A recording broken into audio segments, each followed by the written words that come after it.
Assalamualaikum warahmatullahi wabarakatuh. Saya Raffi Salun Hikam dengan NPM 1930 sebagai perwakilan kelompok 2 HKL 1 kelas B. Di sini saya akan membuka tentang review artikel yang akan kami bahas, yaitu Stakeholder and Merger and Acquisition Research, a Structured Literature Review, atau penelitian pemegang kepentingan, merger, dan akuisisi, mengulas tinjauan literatur terstruktur.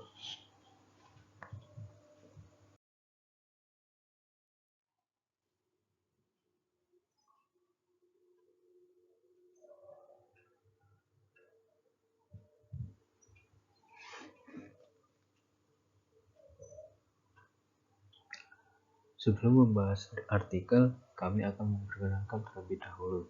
Yang pertama ada M. Farhan Ariski dengan NPM 19091. Lalu ada Heru Adbardamanik dengan NPM 19093. Rajendra Gazian dengan NPM 19094. Dimas Taufikur Rahman dengan NPM 19104. Febi Cahyokumolo dengan NPM 19105. Lalu Raffi Salun Hikam dengan NPM 19130.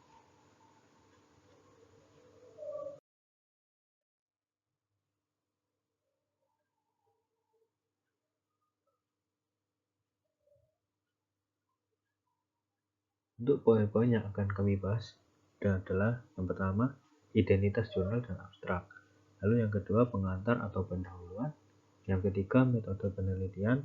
Yang keempat, hasil dan pembahasan penelitian. Yang kelima, kesimpulan, kelebihan, dan kekurangan.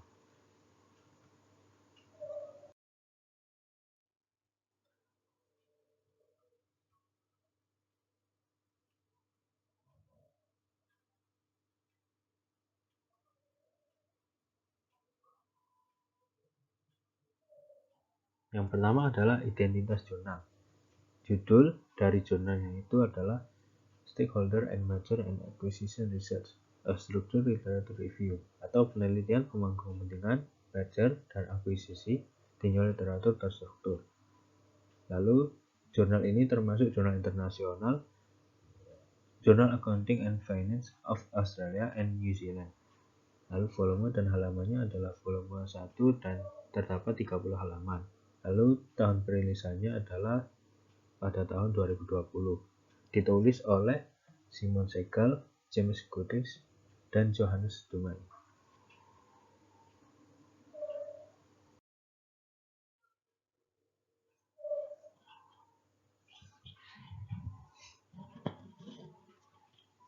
Setelah membahas identitas jurnal, selanjutnya akan dibahas abstrak.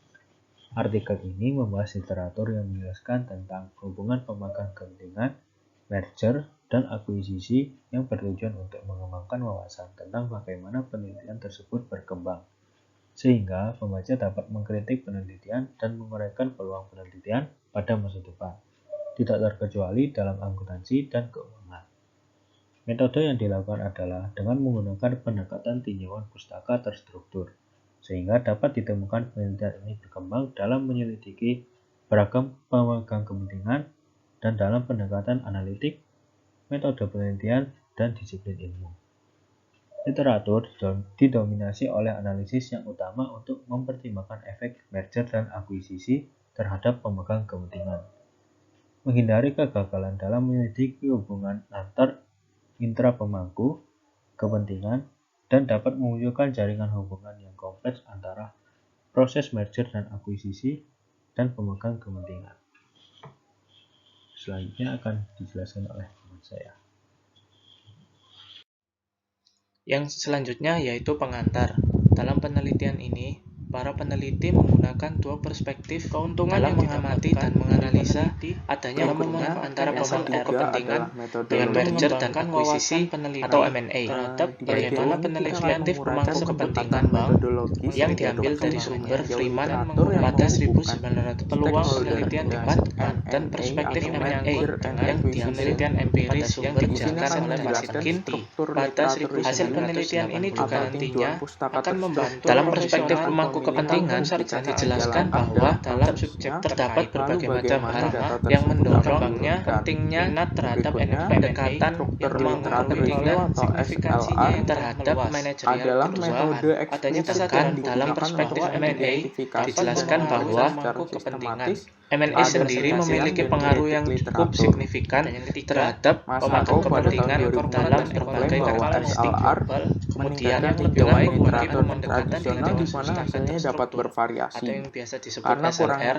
Penelitian ini mampu memberikan referensi berupa perluasan wawasan, kritik, dan peluang penelitian yang berasal dari jurnal-jurnal terdahulu dan berkaitan dengan hubungan kepentingan pemangku dengan M&A.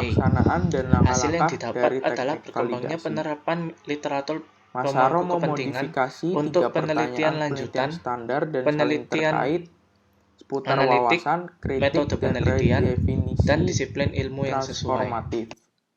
Yang pertama, bagaimana penelitian menghubungkan stakeholder dan M&A berkembang? Jawabannya mengidentifikasi sejarah penelitian semacam itu dan bagaimana penelitian sebelumnya berkontribusi pada keadaan saat ini, meletakkan dasar untuk mengkritik penelitian ke depannya. Yang kedua, apa yang menjadi fokus dan kritik dari literatur yang menghubungkan pemangku kepentingan dan M&A? Ini didasarkan pada analisis kritis dari fokus literatur yang ada. Yang ketiga, apa kemungkinan penelitian masa depan yang menghubungkan stakeholder dan M&A? Pertanyaannya, redefinisi transformatif ini menyatukan ketiga pertanyaan tersebut. Wawasan mengembangkan pemahaman tentang bagaimana sastra berkembang, kritik membantu menghindari miopia dengan melihat secara keseluruhan, dan redefinisi transformatif membantu menghindari hyperkritik dan menawarkan jalan ke depan. Berikutnya, memilih publikasi untuk direview. Nah, dalam memilih publikasi ini, kita menggunakan metode 3 langkah diadopsi untuk memilih dan mereview publikasi yang menghubungkan stakeholder dan M&A untuk dimasukkan ke dalam SLR. Nah, yang pertama yang kita lakukan adalah kata kunci dicari di Google Scholar. Pencarian kata kunci dapat membantu peneliti menemukan artikel relevan yang memperluas topik yang ada di bidang tertentu. Kata kunci yang dicari adalah merger and stakeholder, lalu acquisition and stakeholder, dan yang terakhir adalah takeover and stakeholder. Berikutnya yang kedua, kita mencari di Chicago Journal and Country Rank atau SJR pada tahun 2017 mencari kata kunci yang sama di jurnal tertentu. Menggunakan database jurnal SJR untuk mempersempit temuan dan pencarian yang lebih akurat. Akhirnya ketemu jurnal kuartil teratas pada SJR, dicari di 3 bidang studi yaitu strategi dan manajemen, ketemu 90 jurnal, lalu bisnis, manajemen, dan akuntansi, ada 72 jurnal, dan manajemen bisnis internasional, ada 83 jurnal. Yang ketiga, ada pencarian kata kunci yang sama dilakukan di Google Scholar. Kali ini penyaringan judul jurnal yang berasal dari SJR dibatasi dari 1986 hingga Agustus 2019. 50 daftar pertama yang muncul di Google Scholar akan diperiksa relevansinya dengan tujuan penelitian makalah ini.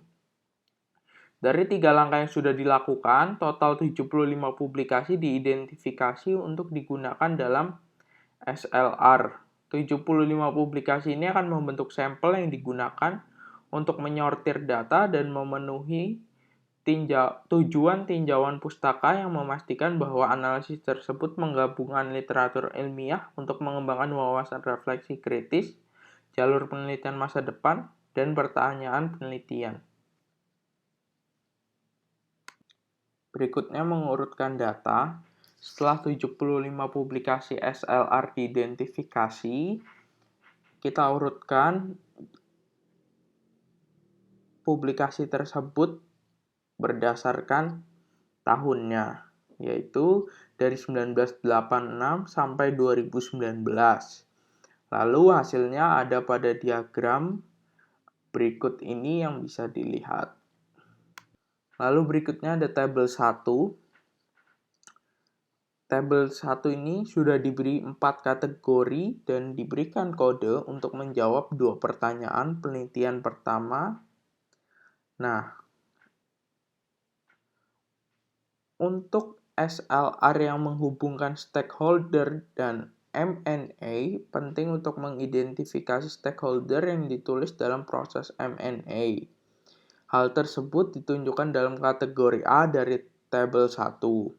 Untuk kategori B menunjukkan tentang pemangku kepentingan yang sedang diteliti dengan mempertimbangkan pendekatan analitik yang diadopsi dalam kelompok SLR. Untuk kategori C mencerminkan berbagai metode penelitian yang diadopsi dalam SLR untuk menentukan apakah ada pendekatan metodologis tertentu yang mendominasi literatur.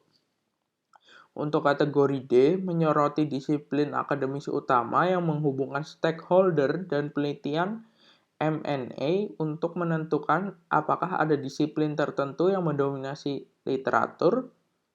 Garis waktu dan 4 kategori membantu mengidentifikasi asosiasi dan perbandingan yang menghasilkan wawasan baru ke dalam data yang dikumpulkan. Nah, ini adalah akhir dari metodologi. Selanjutnya akan dibahas oleh teman saya. Selanjutnya, saya Muhammad Farhan Ariski, NPM 91. Di sini saya akan menjelaskan tentang bab 4, yaitu hasil dan pembahasan. Dalam menyajikan hasil SLR, pada bagian ini peneliti menawarkan jawaban untuk menjawab 2 pertanyaan penelitian, yaitu yang pertama, bagaimana perkembangan penelitian yang menghubungkan pemangku kepentingan dan M&A atau Merger and Acquisition. Yang kedua, apa yang menjadi fokus dan kritik dari literatur yang menghubungkan pemangku kepentingan dan M&A.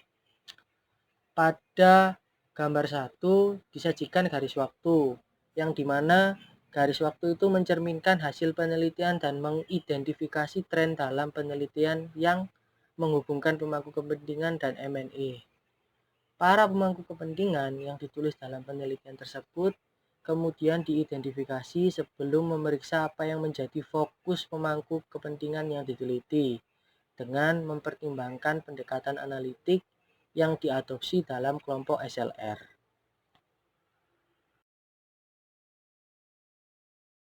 Yang selanjutnya adalah 4.1 pengembangan penelitian. Pertanyaan pertama pada penelitian adalah bagaimana perkembangan penelitian yang menghubungkan pemangku kepentingan dan M&A.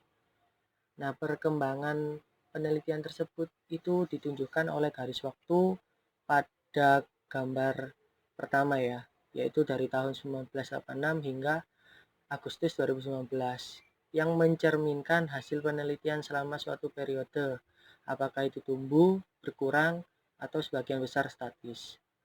Selain itu, pada gambar 1 juga menyoroti jumlah publikasi selama periode 5 tahun, dari tahun 1986 hingga 2019, yang menerapkan konsep pemangku kepentingan untuk M&A yang berasal dari SLR. Peneliti memilih periode 5 tahun untuk menghaluskan fluktuasi tahunan yang mencerminkan tren. Hanya 17% publikasi SLR yang diterbitkan sebelum tahun 2000, dibandingkan dengan 48% sejak tahun 2012 hingga 2019. Selain itu, gambar 1 ini pula mencerminkan pertumbuhan signifikan penelitian pemangku kepentingan dan M&A yang telah diterbitkan sejak akhir tahun 90-an. Yang selanjutnya dalam 4.2 pemangku kepentingan. Untuk memahami fokus dan kritik literatur yang menghubungkan pemangku kepentingan dan M&A, penting untuk mempertimbangkan siapa pemangku kepentingan yang diteliti. Rentan kelompok pemangku kepentingan dalam 75 publikasi SLR dikodekan dengan kode A1 sampai A7 pada tabel 1. Di mana kode ini diekstraksi dari kelompok pemangku kepentingan tertentu yang disebutkan dalam teks publikasi SLR. Nah, untuk 6 kelompok pemangku kepentingan yang paling banyak diteliti diberi kode A1 sampai A6. sedangkan yang lainnya diberi kode A7 sampai seterusnya. Peneliti juga menemukan bahwa beberapa publikasi atau penelitian terdahulu menerapkan analisis pemangku kepentingan hampir menyeluruh pada M&A. Seperti contohnya Fasin dan Goslin pada tahun 2011 itu menggabungkan 9 dari 10 kelompok pemangku kepentingan, sementara Cuki dan Yong pada tahun 1986 menggabungkan 8. Selanjutnya, peneliti juga mengidentifikasi kelompok pemangku kepentingan mana yang mendominasi kelompok SLR. Nah, tabel 1 ini mencerminkan 3 kelompok pemangku kepentingan yang paling dominan ya. Yang pertama ada karyawan atau manajer yang memiliki 85,3% publikasi yang dikodekan dengan A1. Yang kedua, pemegang saham dengan kode A2 memiliki 77,3% publikasi. Nah, yang ketiga pelanggan, kode A3 memiliki 56%. Sangat sedikit kelompok pemangku kepentingan yang diteliti adalah kelompok politik atau aktivis, yaitu memiliki 14,7%. Dan penasehat atau konsultan memiliki 16,2%. Nah, dari hasil ini dapat diamati bahwa ketika peneliti M&A mengalihkan perhatian mereka kepada pemangku kepentingan, dominasi pemegang saham yang terdokumentasi dengan baik dalam literatur M&A akan berkurang. Selanjutnya adalah 4.3, pendekatan analitis. Setelah mengidentifikasi siapa pemangku kepentingan yang dianalisis dalam penelitian M&A, menarik pula untuk mengkaji tentang bagaimana pemangku kepentingan yang sedang diteliti. Nah, dengan memeriksa pendekatan analitik yang diadopsi dalam kelompok SLR, fokus dan kritik akan muncul tentang apa yang dianalisis dan apa yang tidak dianalisis dalam literatur penelitian yang digunakan. Secara khusus, peneliti juga menguji hubungan pemangku kepentingan dalam penelitian M&A dengan mengidentifikasi 7 pendekatan analitik yang diadopsi dalam publikasi SLR. Nah, ini berkode B1 sampai B7 ya pada tabel 1. Selanjutnya 4.3.1 yaitu B1, B3 pemangku sampai B3 pemangku kepentingan dengan keunggulan hubungan yang menonjol. Nah, kepentingan relatif dari pemangku kepentingan dan hubungan dalam publikasi SLR diperoleh dengan menggunakan stakeholder yang berkode B1, relation berkode B2, dan keduanya pada kode B3. Stakeholder pada kode B1 muncul dalam 45 publikasi atau 60%, yang mencerminkan bahwa lebih dari setengah publikasi SLR memiliki fokus pemangku kepentingan yang berat. Hal ini tidak mengherankan mengingat kriteria penelitian SLR yang diuraikan di atas mencakup pemangku kepentingan. Sedangkan pada kode B2 yaitu relasi itu muncul di 11 publikasi atau 15%. Dan untuk B3 itu menunjukkan stakeholder dan relasi muncul dalam 7 publikasi ya. Hal ini menunjukkan kurangnya analisis yang mengkaji konsep hubungan dalam literatur yang menghubungkan pemangku kepentingan dan M&A. Oleh karena itu, peneliti harus mempertimbangkan bagaimana pemangku kepentingan mengubah cara mereka menggunakan kekuasaan dan mekanismenya, di mana kekuatan digunakan untuk berbagai jenis transaksi. Sehingga pemeriksaan SLR yang dilakukan peneliti terhadap hubungan pemangku kepentingan menunjukkan kekurangan tersebut belum diatasi.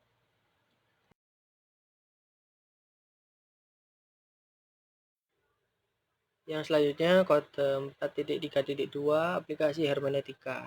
Untuk menunjukkan secara lebih rinci potensi kesenjangan penelitian seputar hubungan dalam penelitian M&A, maka peneliti memeriksa sejauh mana penelitian M&A ini dapat menerapkan aplikasi hermeneutika. Selain itu, didasarkan pada konsep hubungan dan bagian-bagian yang datang, hermeneutika ini dapat digunakan untuk mengintegrasikan para pemangku kepentingan dan menggabungkan bidang-bidang penelitian. Nah, hermeneutika ini dapat memunculkan secara lebih eksplisit ya jaringan hubungan yang kompleks antar keseluruhan fenomena M&A dan bagian-bagian pemangku kepentingan. Nah, M&A secara alami akan bersifat hermeneutika dalam menata kembali bagian-bagian pemangku kepentingan. Hal ini sesuai dengan yang dibilang oleh Stahl dan kawan-kawan pada tahun 2013 ya, di mana mereka menyerukan bahwa ada beberapa metodologi termasuk aplikasi hermeneutika yang digunakan untuk mempelajari sistem organisasi yang kompleks seperti MNE. Yang selanjutnya 4.3.3 yaitu kode B5 sampai B6 hubungan multi arah intra dan antar pemangku kepentingan. Cara lain untuk membongkar kompleksitas hubungan antara pemangku kepentingan dan MNE adalah dengan memahami hubungan multi arah intra dan antar pemangku kepentingan.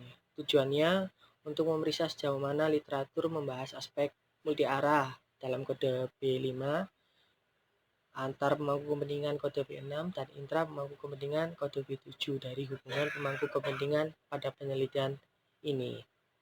Nah, pada kode B5 terdapat 24 publikasi atau 32% yang mengakui bahwa pemangku kepentingan mempengaruhi MNE. Dengan kata lain, penelitian ini memiliki hubungan antar pemangku kepentingan. Sedangkan pada kode B6 mencerminkan 42 publikasi atau 56% mengakui beberapa hubungan antar pemangku kepentingan. Namun pada kode B7 hanya 11 publikasi atau 15% yang membedakan hubungan dalam kelompok pemangku kepentingan. Nah, oleh karena itu analisis yang dilakukan peneliti ini mengungkapkan bahwa literatur yang digunakan itu gagal ya dalam memahami secara eksplisit hubungan antar pemangku kepentingan. Dan pula peneliti juga gagal dalam meneliti kesenjangan penelitian yang ada pada hubungan pemangku kepentingan dan MNE sebagai hubungan yang multi arah, intra, atau antar pemangku kepentingan. Selanjutnya, saya Heru Aturdamani, NPM 19093, akan menyambung presentasi teman saya yang sebelumnya, yang sekarang yaitu terkait dengan metode penelitian. Cara lain yang dapat digunakan untuk menjawab dua pertanyaan pertama yaitu tentang terkait SLR atau Study Literature Review, yaitu tentang bagaimana penelitian menghubungkan antara pemangku kepentingan dan M&A atau Merger and Acquisition, yaitu dengan mempertimbangkan metode penelitian yang digunakan oleh peneliti, di mana oleh peneliti telah diberikan masing-masing kode, yaitu mulai dari C1 sampai dengan C4.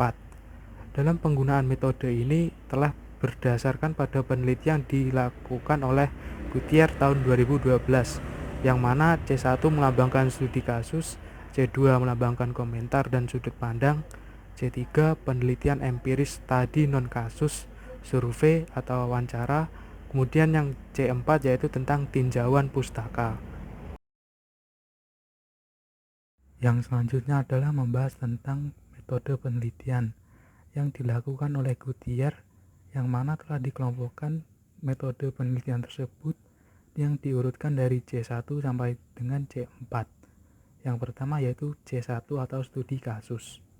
Dalam studi kasus ini terdapat penggambaran tentang M&A yang mencakup mulai dari analisis tekstual, wawancara, maupun kombinasi dari analisis tekstual dan wawancara tersebut. Data pada tinjauan pustaka ini menunjukkan bahwa studi kasus yang mencakup sepertiga dari publikasi mengambil pendekatan antara pemangku kepentingan untuk penelitian M&A ini, sehingga studi kasus semakin banyak digunakan untuk menghubungkan hubungan antara pemangku kepentingan dan penelitian M&A. Yang selanjutnya adalah C2 atau komentar. Metode penelitian lain yang digunakan untuk menghubungkan antara pemangku kepentingan dan M&A adalah komentar. Berdasarkan pada gambar 2 yang sebelumnya dijelaskan pada bagian metodologi, menunjukkan bahwa komentar merupakan satu-satunya kategori yang penggunaannya ditolak. Kemudian ada C3 atau survei, kuesioner, wawancara, penelitian empiris lainnya. Berdasarkan pada gambar 1 sebelumnya hanya terdapat 4 dari 22 publikasi yang diterbitkan sebelum 2004 dan 9 diterbitkan setelah 2012. Penggunaan penelitian empiris non-study kasus ini digunakan untuk menghubungkan antara hubungan pemangku kepentingan dan penelitian M&A adalah sebuah perkembangan relatif yang baru. Yang selanjutnya atau yang terakhir yaitu C4 atau tinjauan pustaka. Dengan menggunakan tinjauan pustaka untuk menghubungkan pemangku kepentingan dan penelitian M&A dapat ditarik kesimpulan bahwa terdapat beberapa hal yang disoroti dalam tinjauan pustaka ini. Di antaranya adalah sebagai berikut. Yang pertama, menurut Haleblian 2009, ditinjau berdasarkan temuan empiris M&A dari manajemen, ekonomi, dan keuangan, ditemukan bahwa kebanyakan penelitian M&A beroperasi secara eksplisit maupun implisit melalui lensa teori yang berfokus kepada kekayaan pemegang saham. Kemudian yang kedua yaitu berdasarkan pada artikel M&A yang diterbitkan di Jurnal Manajemen antara tahun 1963 dan 2009 oleh White 2012 menemukan strategi yang terkait 61%, artikel dan topik yang terkait manajemen 32%. Mereka menyimpulkan bahwa penelitian memiliki strategi dan bias angka, metode tradisional, dan fokus deskripsi, realis, pengambilan non-kritis, berfokus kualitatif dan kuantitatif, peran dari peneliti pasif, dan perspektif eksternal. Kemudian yang ketiga ada menurut Das dan Kapil pada tahun 2012, memberikan penjelasan yang berbeda terkait kinerja M&A, serta menemukan informasi tentang berbagai dimensi kinerja mengenai mengapa organisasi dipandang berbeda oleh pemangku kepentingan dan adanya kesenjangan antara harapan pemangku kepentingan dan organisasi. Kemudian yang terakhir yaitu menurut Stahel 2013, temuan sintesis dari penelitian terkait sosial budaya dan integrasi sumber daya manusia pada M&A menyimpulkan bahwa ada kebutuhan untuk belajar dari literatur selain M&A tradisional dan diversifikasi desain penelitian serta metodologi. Yang selanjutnya yaitu 4.5 disiplin penelitian. Pendekatan disiplin penelitian ini dicatat untuk mengidentifikasi disiplin utama yang digunakan dalam menghubungkan hubungan antara pemangku kepentingan dan penelitian M&A serta menentukan apakah ada disiplin tertentu yang mendominasi publikasi SLR yang dipilih. Pada gambar 1 pada bagian metodologi terdapat 5 disiplin ilmu yang paling sering digunakan, maka akan diberikan kode D1 sampai dengan D5. Sedangkan disiplin ilmu yang jarang digunakan akan diberikan kode D6. Temuan disiplin ilmu yang paling dominan adalah manajemen dan etika atau tata kelola dengan akuntansi atau keuangan yang berkontribusi hanya 8% dari publikasi SLR. Dalam pengamatan ini, kedua disiplin ini sering mendekati penelitian M&A dengan perspektif dan tujuan yang berbeda. Peneliti manajemen berfokus pada perluasan dan pengembangan teoritis yang biasanya menggunakan M&A sebagai konteks penelitian. Sedangkan peneliti keuangan menekankan ketelitian empiris dan statistik deskriptif.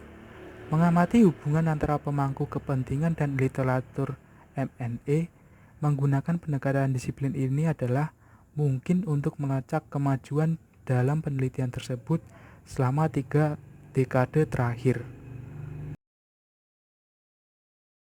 Selanjutnya yaitu 4.6 arah penelitian masa depan. Setelah mempertimbangkan dua pertanyaan, dapat lebih dipahami tentang penelitian masa depan yang menghubungkan pemangku kepentingan dan M&A. Maka diperoleh literatur yang sebagai berikut. Yang pertama, didominasi oleh analisis searah yang mempertimbangkan efek M&A terhadap pemangku kepentingan, bukan efek pemangku kepentingan terhadap M&A. Yang kedua, berfokus pada hubungan yang sempit antara pemangku kepentingan dan organisasi, terutama mengabaikan hubungan antar pemangku kepentingan lainnya. Yang ketiga, berorientasi pada penelitian kelompok pemangku kepentingan yang sebagian besar tidak terdiferensiasi dan homogen, jarang meneliti dinamika intra pemangku kepentingan. Yang terakhir atau yang keempat yaitu gagal untuk mendapatkan secara lebih eksplisit jaringan hubungan yang kompleks antara keseluruhan atau fenomena M&A dan bagian-bagian pemangku kepentingan dari fenomena M&A. Peluang penelitian yang dibuka oleh SLR adalah transformatif dalam mendefinisikan kembali hubungan pemangku kepentingan sebagai multi-arah yang melibatkan jaringan intra dan keterkaitan di antara kelompok pemangku kepentingan lain.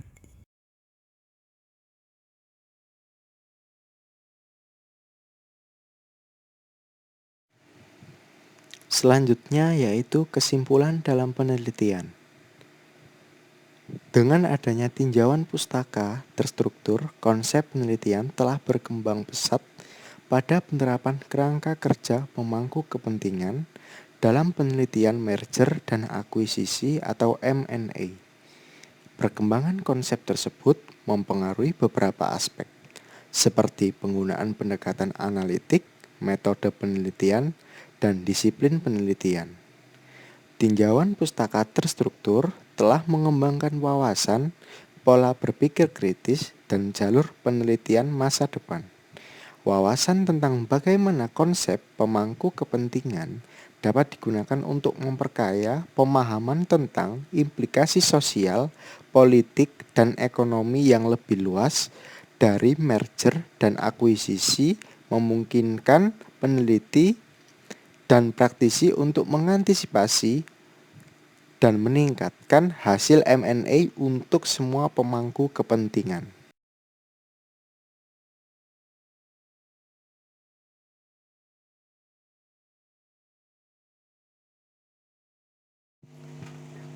Selanjutnya yaitu kelebihan dan kekurangan.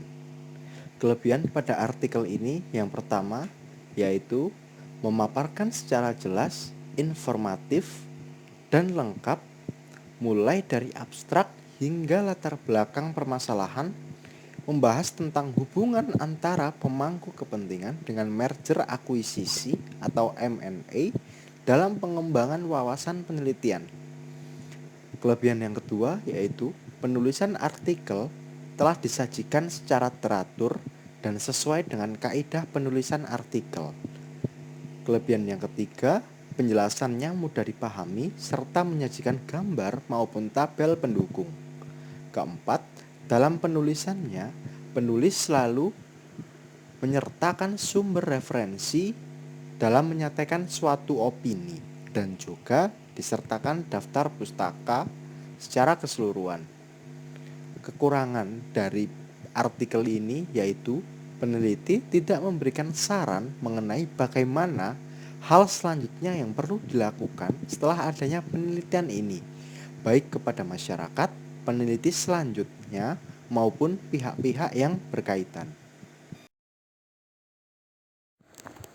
Sekian presentasi dari kelompok kami, kurang lebihnya mohon maaf. Assalamualaikum warahmatullahi wabarakatuh.